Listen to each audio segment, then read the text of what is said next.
She TV நேயர்களுக்கு எனது அன்பு வணக்கம். கல்வி கரையில நூல் நயம் நிகழ்ச்சிக்கு உங்களை அன்புடன் வரவேற்கிறேன். நம்முடைய பாரம்பரிய விஷயங்களை பற்றியெல்லாம் நமக்கு படிக்கும்போது, குறிப்பாக மதம், இந்து மதம் அப்படின்னு நம்ம சொல்றோம். இதில் உண்மையா என்ன இருக்கு? இதனுடைய பிரிவுகள் என்ன? இதனுடைய தத்துவங்கள் என்ன? இதையெல்லாம் படிச்சு புரிஞ்சுக்கணும் அப்படின்னு நினைக்கிறவங்க, முதல்ல கேட்கக்கூடிய வார்த்தை, குறிப்பாக தமிழ்நாட்டுல நம்ம கேட்கக்கூடிய வார்த்தை சைவம், வைஷ்ணவம். சோ இது 2மே தனித்தனி துருவங்களா? இந்த 2 மதங்களுமே எதிரானவையா? இந்த 2 பேருமே சைவர்களும், வைணவர்களும் என்னைக்குமே சண்டை போட்டுட்டு தான் இருந்திருக்காங்களா?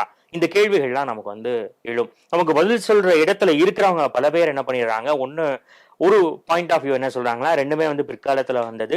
2மே ஒண்ணுதான். பிற்காலத்தை யாரோ சதி பண்ணி பிரிச்சுட்டாங்க அப்படின்னு சொல்லி ஒரு தரப்பு நம்மள ஒரு பக்கம் நம்மளை தள்ளுகிறார்கள். இன்னொரு பக்கம் என்னன்னா, இது 2மே ஜென்ம ஜென்மமாகவே சண்டை போட்டுட்டே தான் இருக்காங்க. ஜென்ம எதிரிகள் அப்படின்னு சொல்லிலாம் இன்னொரு தரப்பு நமக்கு போதிக்குது. 2மே உண்மையா அப்படிங்கிற கேள்வி நமக்கு முன்னாடி வருது. இப்படி பார்க்கும்போது ஒரு இளைஞனாக ஒரு இந்து இளைஞன் என்ன பண்றான் அப்படின்னா, 2யுமே படிச்சு தெரிஞ்சுக்கணும். அப்ப என்ன பண்ணணும்? வைணவம் என்ன சொல்லுகிறது, சிவனை பத்தி வைணவம் என்ன சொல்லுகிறது, சைவம் திருமாலை பற்றி என்ன சொல்லுகிறது அப்படிங்கிற 2 விஷயத்தையும் நம்ம தெரிஞ்சுக்கணும். அப்படியாக ஒரு சின்ன ஒரு இன்ட்ரோடக்ஷன் தரக்கூடிய ஒரு நூல் தான் இன்னைக்கு நம்ம பார்க்க போறோம். இந்த நூலுடைய பேர் என்ன அப்படின்னா, ஆழ்வார்கள் கண்ட சிவபெருமான் அப்படிங்கிறது டைட்டில். இந்த எழுதியவர் யாருன்னா, ராமாயணம் ஸ்ரீனிவாசன் அப்படிங்கிறவர். யாழினி பதிப்பகத்துடைய வெளியீடு. இதுக்கு அந்த வாழ்த்துறை கொடுத்திருப்பவர் காஞ்சி சங்கராச்சாரியார் அவர்கள். இந்த செட்டப்லாம் நீங்க பார்க்கும் போதே நமக்கு என்ன புரியும் அப்படின்னா, இவர்கள் சிவனும் விஷ்ணுவும் ஒண்ணுதான் அப்படிங்கிற பிரச்சாரத்தை செய்ய போகிறார்களா அப்படிங்கிற கேள்வி நமக்கு வரும். இந்த நூலை உள்ள படிக்கும் போது இந்த ஆரம்பமே அப்படியாகத்தான் சொல்கிறது. சிவனும் விஷ்ணுவும் ஒண்ணுதான் அப்படிங்கிற மாதிரியான அப்படி சொல்லக்கூடிய ஒரு சம்பிரதாயம் நம்ம கிட்ட இருக்கு, இந்து மதத்தில் இருக்கு.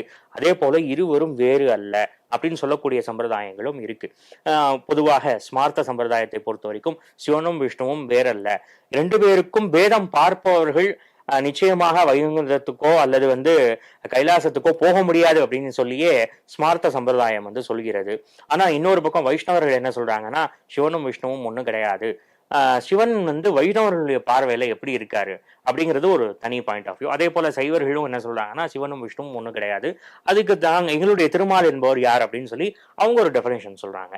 சோ இது என்னன்னா, எந்த ஒரு பயசுமே இல்லாம ஒரு சிறிய குழந்தை எப்படி எல்லா விஷயத்தையுமே பார்த்து பார்த்து கத்துக்குமோ, அது போல ஒரு இந்து இளைஞன் அப்படிங்கிறவன் என்ன பண்ணணும் அப்படின்னா, இந்த மாதிரியான நூல்களை எல்லாம் படித்து படித்து விஷயங்களை தெரிஞ்சுக்கணும். அப்படியான ஒரு நூல் தான் இது. படிக்கும் போது ஒரு விஷயம், ஏற்கனவே ஆழ்வார்களுடைய பாசுரங்கள்லாம் நம்ம படிச்சிருக்கோம். அப்படி படிக்கும் போதே நிறைய இடங்கள்ல சிவபெருமானை பத்தி சொல்லியிருப்பார்கள். இப்போ என்னன்னா, ஆழ்வார்கள் சிவனை கொண்டாடினார்களா அல்லது முழு முதற் தெய்வமாக ஏற்றுக்கொண்டார்களா, இதுதான் பாயிண்ட். இப்போ வைஷ்ணவம் என்றாலே அது ஏதோ சிவனை முழுவதும் நிராகரிக்கக்கூடிய மதம் அப்படின்னு சொல்லி புரிஞ்சுக்க முடியாது. அதே போல சைவம் என்பது சிவனை முன்னிலைப்படுத்தி திருமாலை முழுக்க முழுக்க ஒதுக்கக்கூடிய மதம் அப்படின்னு நம்ம புரிஞ்சுக்கவே முடியாது. Even this is applicable for Jainism and Buddhism. இப்போ ஜெயின மதத்தையும் புத்த மதத்தையும் கூட பாத்தீங்கன்னா, இந்து தெய்வங்கள்லாம் அதுல வருவாங்க.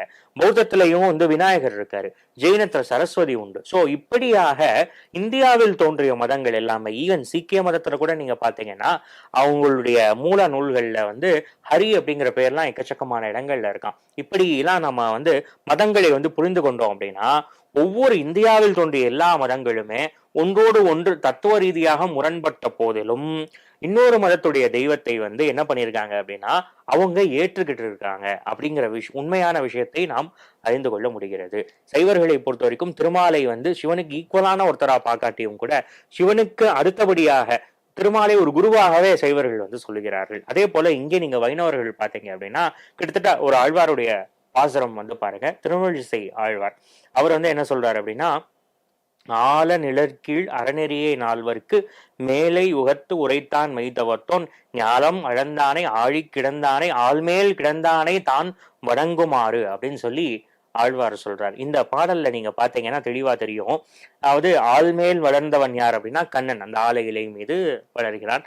அதே போல இந்த ஆழி கிடந்தான்னா இந்த கடலில் படுத்திருப்பவன், இப்படிப்பட்ட கண்ணனை, அதே போல ஞாலம் அழந்தவன், திருவிக்கிரமனாக உலக அழக்கிறார். இப்படிப்பட்ட திருமாலை வணங்கு அப்படின்னு சொல்லி யார் சொல்றா அப்படின்னா, ஆல நிழற்கீழ், ஆலமரத்துக்கு கீழே யார் உட்கார்ந்திருப்பா? சிவபெருமான். நால்வர்க்கு அப்படின்னா யாரு? சனகாதி முனிவர்களுக்கு. சிவபெருமான் சனகாதி முனிவர்களுக்கு திருமாலை வணங்குமாறு சொன்னார் அப்படின்னு சொல்லி ஆழ்வார் வந்து சொல்றாரு. ஆகவே இங்க ஆழ்வார் எங்கேயுமே சிவபெருமானை டீகிரேட் பண்ணவே இல்ல. சிவபெருமான் தெய்வம் இல்லைன்னு சொல்லல. மாறாக திருமாலை வணங்க சொன்னவரே சிவபெருமான் தான் சொல்லிடுறாரு. ஆக ஆழ்வார்களுடைய பார்வை எப்படி இருக்கு அப்படிங்கிறத வந்து பாருங்க.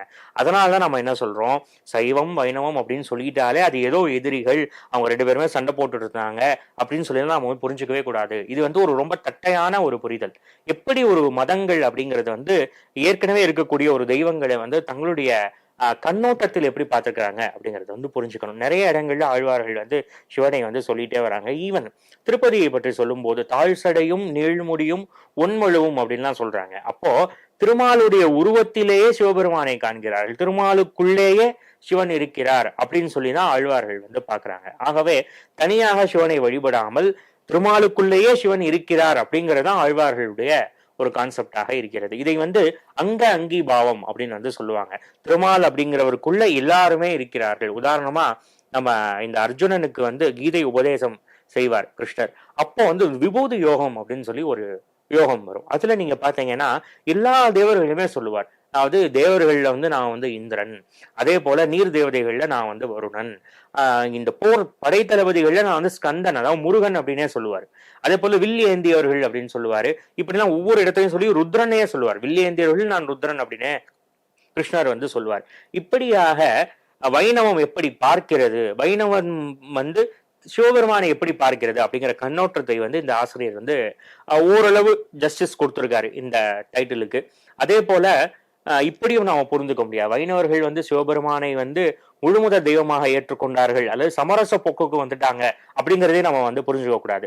இந்த கான்செப்ட் வைஷ்ணவம் அப்படிங்கிற கான்செப்ட் வந்து தெளிவாவே சிவனை ஏற்றுக்கொள்கிறோம், ஆனால் வந்து திருமாலுக்கு சமமாக அல்ல, மாறாக திருமாலுடைய அடியவராக சிவ இங்க நீங்க பாத்தீங்கன்னா சைவத்துல என்ன சொல்லுவாங்க, விஷ்ணுவே வந்து சிவபக்தர் தான் அப்படின்னு சொல்லுவாங்க.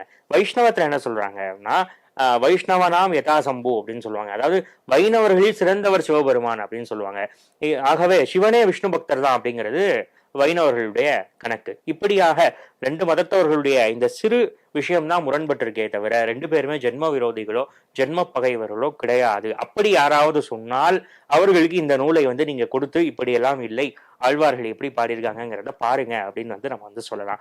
அதே போல நிறைய இடங்கள்ல வந்து ஆழ்வார்கள் வந்து சிவபெருமானை பத்தி சொல்லியிருக்கிறாங்க. அது எல்லாமே வந்து கிட்டத்தட்ட ஒவ்வொரு ஆழ்வாருமே, இந்த நூலுடைய சிறப்பு என்னன்னா முதல் ஆழ்வார்கள் 3 பேர் இருக்காங்க, அதுக்கப்புறம் ஒரு 9 ஆழ்வார்கள் இருக்காங்க.